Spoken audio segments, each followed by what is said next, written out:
আস্ত একটা ফাজিল তুমি। নিজের হাত পায়ের কোনো ব্যালেন্স নেই তোমার। সারাদিন পুরো বাসা জুড়ে বানরের মতো এত দৌড়াদৌড়ি কেন করো শুনি? একটু সোজাভাবে শান্ত হয়ে চললে কি মহাভারত অশুদ্ধ হয়ে যায়? এই জন্যই তো কালকে খুঁড়িয়ে খুঁড়িয়ে হাঁটছিলে। তুমি জানো, তোমার যদি কোনো বড় ক্ষতি হয়ে যায় তবে আমার। উজান কথা বলতে বলতেই মাঝপথেই হঠাৎ থেমে গেল। আমার কিছু হলে আপনার কি হতো প্রফেসর সাহেব? মৌ উজানের চোখের দিকে তাকে প্রশ্নটা করল। ময়ূরের সরাসরি প্রশ্নে উজান নিজের ভিতরের ব্যাকুলতা টের পেয়ে চট করে স্বাভাবিক হলো। তারপর তোতলা তোতলা স্বরে বলল, আমার আবার কি হবে? আমার কিচ্ছু হবে না। তুমি আমার কে হও যে তোমার কিছু হলে আমার দুনিয়া উল্টে যাবে? হ্যাঁ, তাছাড়া তোমার যদি কোনো ক্ষতি হয় তবে আম্মু আর ড্যাড মিলে আমাকে এই চৌধুরী বাড়ি থেকে ঘাড় ধাক্কা দিয়ে বের করে দেবে। সবাই ভাববে আমি ইচ্ছে করেই তোমাকে আঘাত করেছি। দেখি পাটা সোজা করো তো। এখন হাঁটতে কোনো প্রবলেম হচ্ছে না তো তোমার? মৌ এবার এক অদ্ভুত ও গভীর অবাক দৃষ্টিতে উজানের এই রূপের দিকে তাকিয়ে রইল। মনে মনে ভাবল, এই অদ্ভুত মানুষটা মুখে সারাদিন দাবি করে যে সে মৌকে একটু ভালোবাসে না, অথচ তার প্রতি উজানের এই যত্ন আর কেয়ারিং তো অন্য কথা বলে। মৌ যদি কোনোদিন রাগ করে না খেয়ে ঘুমিয়ে পড়ে, তবে এই উজান মাঝরাতে তাকে ঘুম থেকে তুলে নিজের হাতে লোকমা খাইয়ে দেয়। মৌ উজানের বুকে না জড়িয়ে ঘুম আসে না বলে। সে রোজ রাতে শত কাজ থাকলেও জলদি বাসায় ফিরে মৌকে নিজে থেকে বুকে টেনে নিয়ে ঘুমায়। মৌয়ের জামা কাপড় থেকে শুরু করে তার প্রয়োজনীয় প্রতিটা ছোটোখাটো জিনিস সে মুখে চাওয়ার আগেই উজান অলৌকিকভাবে তার চোখের সামনে এনে হাজির করে। তবুও এই মানুষটা নাকি মৌকে ভালোবাসে না। এটা কি আদৌ কোনো সুস্থ মানুষের পক্ষে সম্ভব? হয়তো সম্ভব, কিংবা হয়তো এক মস্ত বড় মিথ্যা অহংকার। মৌ এবার অত্যন্ত নরম স্বরে ডাকল, প্রফেসর সাহেব। উজান ফার্স্ট এইডের বক্সটা গুছিয়ে বলল। হুম, বলো। মৌয়ের এই অকাট্য ও তীক্ষ্ণ প্রশ্নে উজান এক মুহূর্তের জন্য পুরো থমকে গেল। মেয়েটা বয়সে ছোট আর চপল হলে কি হবে? মাঝে মধ্যে এমন কিছু কথা বলে যা সরাসরি বুকে গিয়ে আঘাত করে। উজান বিছানা থেকে উঠে মৌয়ের একদম পাশে গিয়ে বসল। মৌ এক দৃষ্টিতে তার চোখের ভেতরের ভাষা পড়ার চেষ্টা করছিল। উজান নিজের ভেতরের এক তীব্র তপ্ত দীর্ঘশ্বাস ফেলে, মাথাটা সামান্য উঁচুর দিকে তুলে অত্যন্ত দীর্ঘ গলায় উত্তর দিল, শোনো পিচ্ছি, তোমায় আমি মন থেকে নিজের বউ হিসেবে কখনো না মানলেও সামাজিকভাবে বা আইনগতভাবে তুমি এখন আমার বিবাহিতা স্ত্রী। তাই আমার জীবনে তুমি হলে জাস্ট একটা রেসপন্সিবিলিটি। এই রেসপন্সিবিলিটি শব্দটার মানে বোঝো তুমি? এর মানে হলো তুমি আমার দায়িত্ব। পৃথিবীর একটা পুরুষ সব কিছু এড়িয়ে যেতে পারলেও তার ঘাড়ে আসা দায়িত্ব সে কখনো এড়িয়ে যেতে পারে না। আমি তোমার যত্ন করি, তোমার দায়িত্ব নিই, তোমার সাথে একই বিছানায় ঘুমাই, তার মানে এই নয় যে আমাদের মধ্যকার এই জোরপূর্বক সম্পর্কের কোনো উন্নতি হবে। আমরা আজ যেমন আছি আমাদের ফিউচারেও আমাদের সম্পর্কটা ঠিক এমনই থাকবে। তবে তোমার যদি মনে হয় এই নামমাত্র সম্পর্কটা থেকে তুমি তোমার বউয়ের পূর্ণ অধিকার বা ভালোবাসা পাচ্ছ না, তবে তুমি চাইলে আমার লাইফ থেকে চিরকালের মতো চলে যেতে পারো। কারণ আমি তোমাকে কোনোদিনও মন থেকে নিজের স্ত্রীর মর্যাদা বা ভালোবাসা দিতে পারবো না। I am really sorry. মৌয়ের মুখ থেকে কোনো উত্তর শোনার আগেই উজান বড় বড় পা ফেলে চলে গেল। মৌ বিছানার ওপর পাথরের মূর্তির মতো বসে ফ্যাল ফ্যাল করে উজানের চলে যাওয়ার পথের দিকে তাকিয়ে রইল। এই অদ্ভুত মানুষটাকে সে কোনো সমীকরণ দিয়ে ঠিকমতো বুঝে উঠতে পারে না। এই মানুষটা এক লোহমায় এত ভালো, এত কেয়ারিং হয়ে ওঠে যে মনে হয় দুনিয়ার শ্রেষ্ঠ স্বামী। আবার ঠিক পরের লোহমায় এত নিষ্ঠুর, এত খারাপ হয়ে যায় যে মনে হয় এক আস্ত পাষাণ। মৌ দেখবে এই প্রফেসরের দায়িত্বের দেয়ালটা তার ভালোবাসার ঝড়ের সামনে আর কতদিন টিকে থাকতে পারে।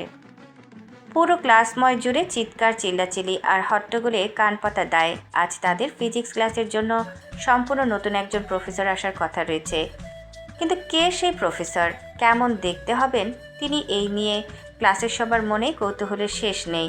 হঠাৎ মৌ নিজের বেস্ট ফ্রেন্ড কাম বোন মেহেরের কাঁধে ক্লান্ত মাথাটা রেখে মিনমিন স্বরে আওড়ালো, মেহু এখন আবার আমাদের হাড় মাংস জ্বালাতে কোনো নতুন ইবলিশ শয়তান আসবে বলতো ভাই? এই কলেজের প্রিন্সিপাল বুড়োটাও যে কি পায়, রোজ রোজ টিচার চেঞ্জ করে। মেহের নিচু স্বরে জবাব দিল, ঠিক বুঝতে পারছি না মৌ। তবে ক্যাম্পাসের সিনিয়র আপুদের মুখে শুনলাম আজ যিনি আমাদের ফিজিক্স ক্লাস নিতে আসছেন তিনি অনেক ভীষণ কড়া আর বদরাগী টাইপের মানুষ, কিন্তু মানুষটা নাকি দেখতে অসম্ভব হ্যান্ডসাম আর ড্যাশিং। মেহেরের মুখে অন্য পুরুষের হ্যান্ডসাম হওয়ার প্রশংসা শুনে মৌ চট করে তার কাঁধে থেকে মাথা তুলে বসলো। সে নিজের চোখ দুটো ছোট ছোট করে বলল, সে যত বড়ই হ্যান্ডসাম হোক না কেন, আমার প্রফেসর সাহেবের মতো হিরো কিন্তু এই দুনিয়ায় আর কেউ হবে না, বুঝেছিস? কিন্তু একটা জিনিস ভাবতো মেহু, আমার ওই খিটখিটে প্রফেসর সাহেব ঠিক কোন কলেজের প্রফেসর বলতো? আজ তো ওনারও ভার্সিটিতে প্রথম দিন। মেহেরের কাঁধ ঝাঁকিয়ে বলল, আই ডোন্ট নো, কিন্তু তুই তো ভাইয়াকে জিজ্ঞেস করতে পারতি কোন কলেজে প্রফেসর। মৌ এবার ভেঙচি কেটে মুখটা কালো করে দিল। খাটাস লোক আমায় কিছু বললে তো? তাদের এই ফিসফিসানি মাঝেই হঠাৎ গম্ভীর মুখে স্বয়ং কলেজের প্রিন্সিপাল স্যার ক্লাসে প্রবেশ করলেন। প্রিন্সিপাল স্যারকে দেখা মাত্রই পুরো ক্লাসরুমের ওই হইচই এক নিমেষে পিনপতন নীরবতায় রূপ নিল। সব স্টুডেন্ট একসাথে তড়িৎ গতিতে দাঁড়িয়ে পরম শ্রদ্ধায় সমস্বরে বলে উঠল, good morning sir, how are you? Principal sir নিজের গম্ভীর মুখে খানিকটা কৃত্রিম হাসি ঝুলিয়ে দুই হাত তুলে সবাইকে বসার ইশারা করে আওড়ালেন। Good morning, sit down everybody. তবে সত্যি কথা বলতে আমি তোমাদের ওপর আজ বিন্দু মাত্র খুশি নই। এই বিগত মাত্র কয়েক মাসের ভিতরে তোমাদের এই সেকশনের জন্য আমাকে পুরো ছয়জন ফিজিক্স টিচার চেঞ্জ করতে হয়েছে। তোমরা এই ক্লাসের স্টুডেন্টরা সবাই এত বড় মাপের ফাজিল আর বিয়াদব যে তোমাদের যন্ত্রণায় কোনো টিচার এই ক্লাসে টিকতেই চায় না, সবাই ইস্তেফা দিয়ে চলে যায়। প্রিন্সিপাল স্যার একটু থামলেন, তারপর ক্লাসের সবার দিকে এক কড়া দৃষ্টিপাত করে আবার বলতে লাগলেন, অবশেষে একজনকে অনেক অনেক রিকোয়েস্ট করার পর তিনি তোমাদের এই ক্লাসের দায়িত্ব নিতে রাজি হয়েছেন। অবশ্য বলে রাখা ভালো, তিনি ইন্টারমিডিয়েটের কোনো ক্লাস নেওয়ার জন্য এই কলেজে জয়েন করেননি। তিনি মূলত অনার্সের গোল্ড মেডেলিস্ট প্রফেসর, কিন্তু আমার ব্যক্তিগত অনুরোধে তিনি তোমাদের ফিজিক্সের বেসিক ঠিক করতে রাজি হয়েছেন। তবে এখন তোমাদের নিয়ে আমার বড্ড টেনশন হচ্ছে, কারণ আজ যিনি তোমাদের সামনে আসছেন তিনি বড্ড কড়া হাতের মানুষ। ওনার মুখের কথার চেয়ে হাতের অ্যাকশন বেশি চলে। So everybody please welcome mister Ujan Chowdhury. Ujan Chowdhury নামটা প্রিন্সিপাল স্যারের মুখে শোনা মাত্রই মৌ আর মেহেরের চমকে উঠল। তারা তীব্র এক ধাক্কা খেয়ে চোখ বড় বড় করে একে অপরের মুখের দিকে তাকালো। মেহেরের হাতের কলমটা হাত থেকে ফসকে নিচে পড়ে গেল। ঠিক সেই মুহূর্তের গাম্ভীর্য নিয়ে ক্লাসরুমে প্রবেশ করলো উজান। আর সাদা শার্ট আর ফর্মাল প্যান্টে তাকে দেখতে এতটাই ড্যাশিং আর অসম্ভব সুন্দর লাগছিল যে ক্লাসের প্রতিটা মেয়ে স্টুডেন্ট এক পলকে তার দিকে হাঁ করে তাকিয়ে রইল। পুরো ক্লাসের মেয়েদের চোখ যেন আজ উজানের ওপর গিয়ে একদম আঠার মতো আটকে গেল। প্রিন্সিপাল স্যার উজানের কাঁধে হাত রেখে নিচু স্বরে সিলেবাস নিয়ে কিছু সময় কথা বললেন এবং উজানকে ক্লাসের দায়িত্ব বুঝিয়ে দিয়ে ঘর থেকে বেরিয়ে চলে গেলেন। উজান ক্লাসের পোডিয়ামের সামনে দাঁড়িয়ে অত্যন্ত নিজের চোখের সানগ্লাসটা খুলল। তারপর ক্লাসের স্টুডেন্টদের দিকে নিজের তীক্ষ্ণ দৃষ্টিটা দিল। সাথে সাথে সে নিজেও তীব্র এক শক খেয়ে একদম পাথরের মতো স্তব্ধ হয়ে গেল।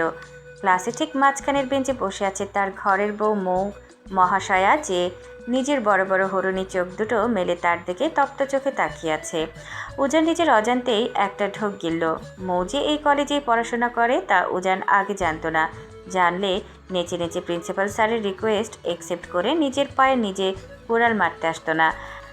এতক্ষণ বাড়ির বাইরে এসে একটু শান্তির নিঃশ্বাস ফেলবে বলে মনের ভেতর যে আনন্দটুকু ছিল, এখন এই ক্লাসরুমে বউ নামক মোস্ট ডেঞ্জারাস মেয়েটাকে নিজের স্টুডেন্ট হিসেবে দেখে উজানের গলার জল নিমেষেই শুকিয়ে কাঠ হয়ে গেল।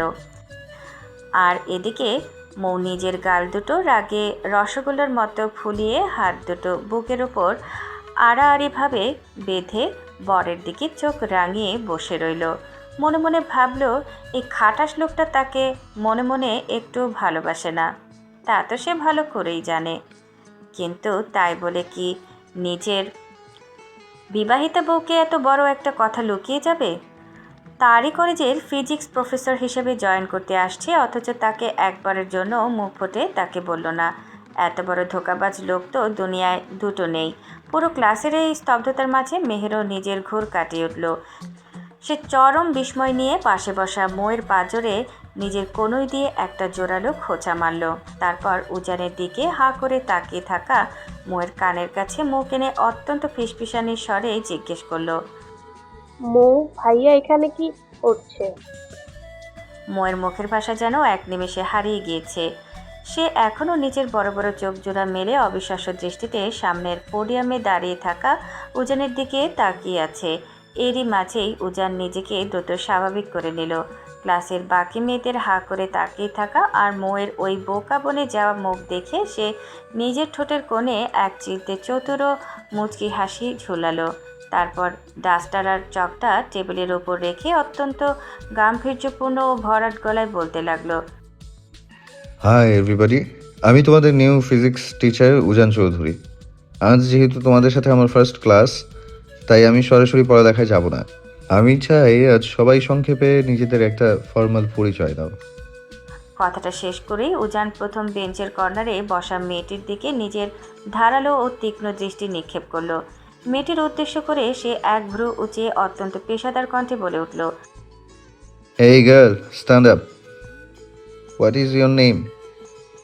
উজান মূলত মৌকে খ্যাপানোর জন্য এবং ক্লাসের সবার সামনে নিজের পেশাদারিত্ব বজায় রাখতে প্রশ্নটা করেছিল। কিন্তু উজান যেদিকে তাকিয়ে প্রশ্নটা করেছিল সে ছিল এই কলেজের সবচেয়ে অহংকারী আর ডানপিটে মেয়ে ললিতা আফরিন। পুরো কলেজের মাসে মাসে মোটা অঙ্কের ডোনেশন দেওয়া মিস্টার আরকাম সাহেবের মেয়ে সে। কলেজের তথাকথিত সুন্দরী ও স্টাইলিশ নারীদের মধ্যে অন্যতম একজন, যার ক্ষমতার দাপটে কলেজের সাধারণ স্টুডেন্ট থেকে শুরু করে অনেক টিচারও মাথা নিচু করে কথা বলেন, নয়তো সামান্য অজুহাতে তাকে সোজা কলেজ থেকে বহিষ্কার করার হুমকি দেওয়া হয়। বাবা আকরাম আফরিন দেশের নামকরা ও বড় মাপের বিজনেসম্যান হওয়ায় ললিতার অহংকারে মাটিতে পা পড়ে না। মেয়েটা বড্ড একরোখা আর জেদি। জীবনে সে যা চেয়েছে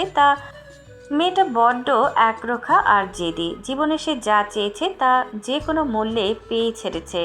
ললিতা ভাবল এই হ্যান্ডসাম ও ড্যাশিং প্রফেসর বুঝি তার দিকে তাকিয়ে মুগ্ধ হয়ে নামটি জানতে চেয়েছে। সে নিজের ঠোঁটে এক চিলতে চপল হাসি ঝুলিয়ে খানিকটা উজানের দিকে ঝুঁকে এলো এবং আদরে গলায় বলল, I am Lalita Afrin. Mister Arkam Afrin সাহেব ওরফে এই কলেজের যিনি মূল প্রতিষ্ঠাতা ও দাতা, আমি ওনার একমাত্র মেয়ে। ললিতার ধারণা ছিল তার বাবার নাম আর বিপুল প্রতিপত্তির কথা শুনলে এই নতুন প্রফেসরও বাকিদের মতো থতমত খেয়ে তাকে সমীহ করা শুরু করবেন। কিন্তু মেয়েটির এই দেমাকি ও বাড়তি উত্তরে উজান বিন্দুমাত্র খুশি হলো না, বরং তার গম্ভীর মুখাবয়ব আরও শক্ত ও শীতল হয়ে উঠল। সে ললিতার দিকে এক পলক তাকিয়ে অত্যন্ত কড়া ও গম্ভীর স্বরে ক্লাসরুম কাঁপিয়ে ওড়ালো, just shut up miss Afrin. ক্লাসে অতিরিক্ত কথা একদম আমার অপছন্দ।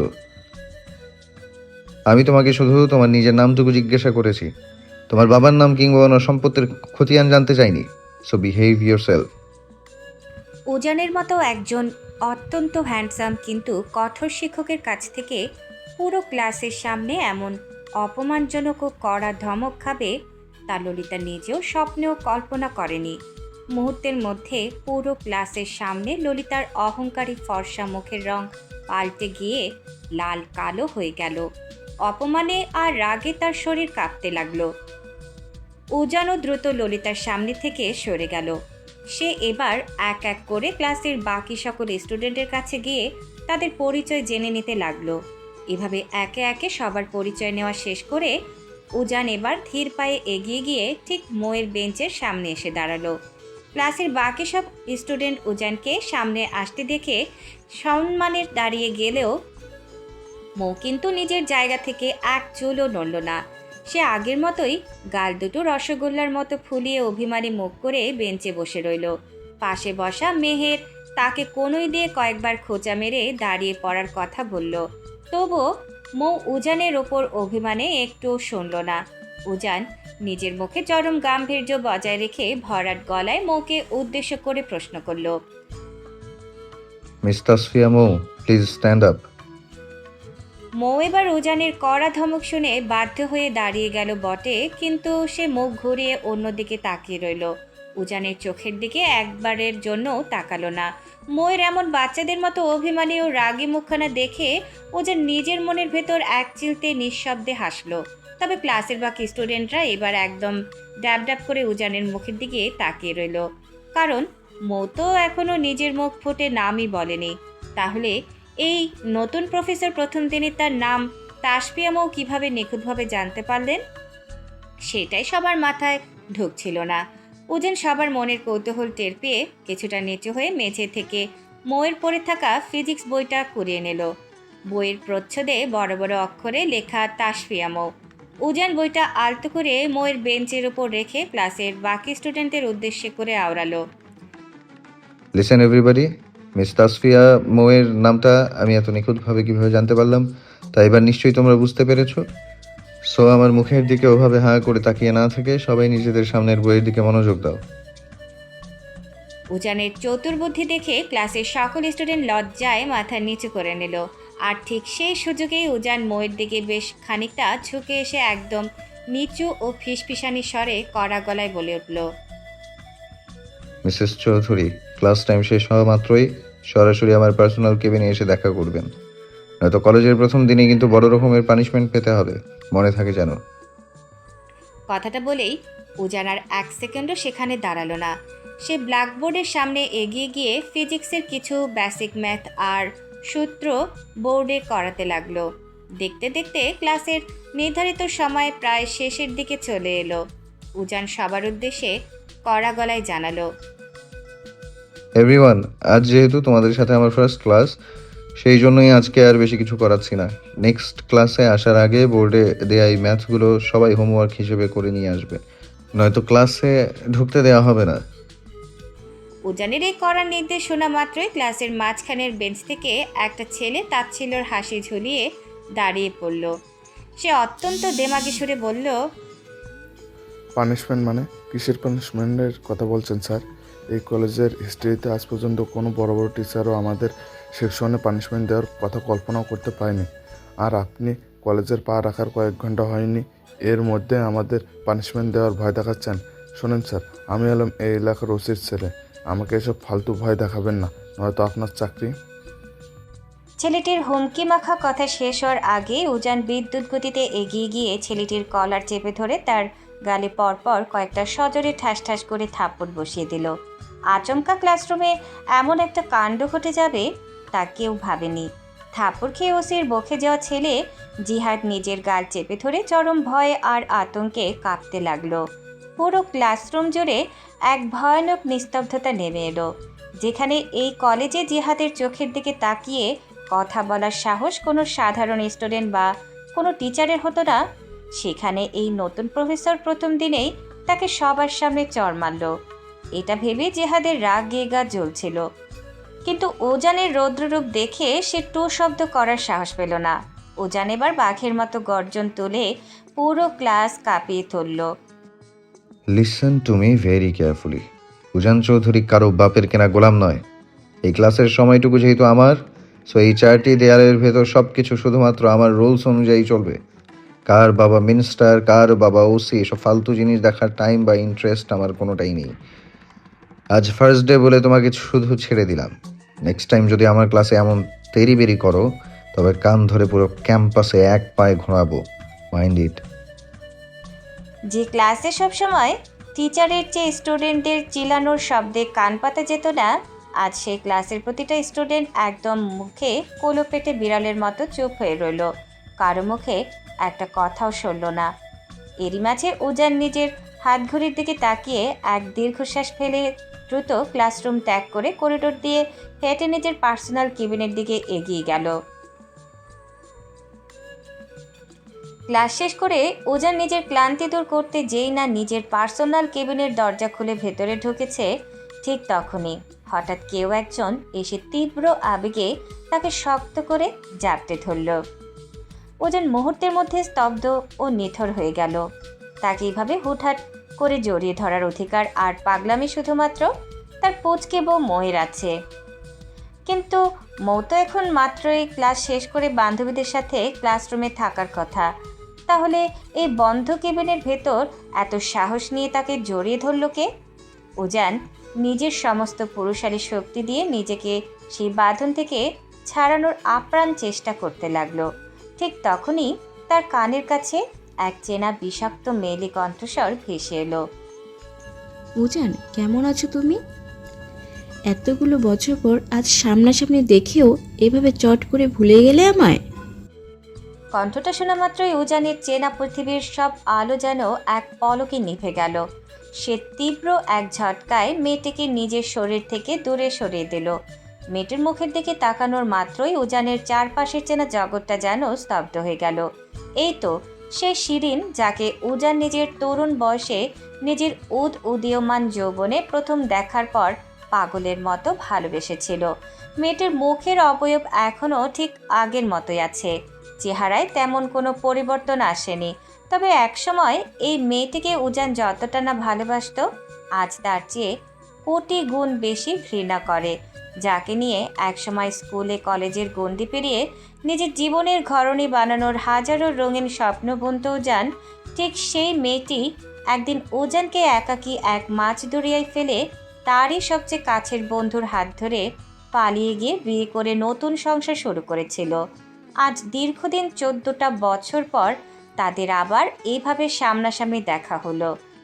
উজানের বয়স যখন মাত্র 16, তখন তাদের স্কুলে নতুন ভর্তি হয়েছিল শিরিন। মেয়েটি ছিল উজানের চেয়ে 3 বছরের জুনিয়র। প্রথমে দুজনের মধ্যে বন্ধুত্ব, তারপর ধীরে ধীরে তা এক গভীর ও অন্ধ ভালোবাসায় রূপান্তর হয়। একসাথে স্কুলের গণ্ডি পেরিয়ে যখন তারা কলেজ লাইফের শেষ প্রান্তে, ঠিক তখনই এইচএসসি পরীক্ষার মাত্র কয়েক মাস আগে শিরিন উজানেরই পরম বন্ধুর সাথে পালিয়ে গিয়ে বিয়ে করে নেয়। অথচ উজান তাকে নিজের জীবনের সবটুকু উজাড় করে ভালোবাসত। উজানের সাথে শিরিনের 4 বছরের দীর্ঘ সম্পর্ক ছিল, কিন্তু পরে উজান জানতে পারে তার আড়ালে তার বন্ধুর সাথে নাকি শিরিনের 5 বছরের গভীর সম্পর্ক ছিল। শুধুমাত্র এই একটি মেয়ের বিশ্বাসঘাতকতার জন্য উজানের সাজানো সুন্দর জীবনটা এক নিমিষে তছনছ হয়ে গিয়েছিল। সে এতটাই মানসিক আঘাত পেয়েছিল যে জীবনের প্রথম পরীক্ষা এইচএসসিতে সে ফেল করে বসেছিল। তারপর বছরের পর বছর একা কেঁদে নিজেকে পুড়িয়ে সে ধীরে ধীরে মুভ অন করে আজকের এই স্বনামধন্য গোল্ড মেডেলিস্ট প্রফেসর উজান চৌধুরী হয়েছে। এখন সে এই মেয়েটিকে তীব্র ঘৃণা করলেও মনের কোনো এক অন্ধকার কোণ থেকে তার নামটা পুরোপুরি ভুলতে পারেনি। তবে এই বিগত কয়েকটা দিন ধরে মৌ তার লাইফে আসার পর থেকে এই বিষাক্ত মেয়েটির কথা উজান যেন ভুলেই গিয়েছিল। তার মনেই থাকতো না শিরিনের কথা। উজানকে ওভাবে স্তব্ধ হয়ে দাঁড়িয়ে থাকতে দেখে শিরিন আবারও এক পা এগিয়ে এসে চোখের জল ফেলে তীব্র আবেগে উজানকে শক্ত করে জড়িয়ে ধরল। আর ঠিক সেই চরম মোক্ষম মুহূর্তে প্রফেসরের কেবিনের দরজা ঠেলে ভেতরের রুমে প্রবেশ করল মৌ।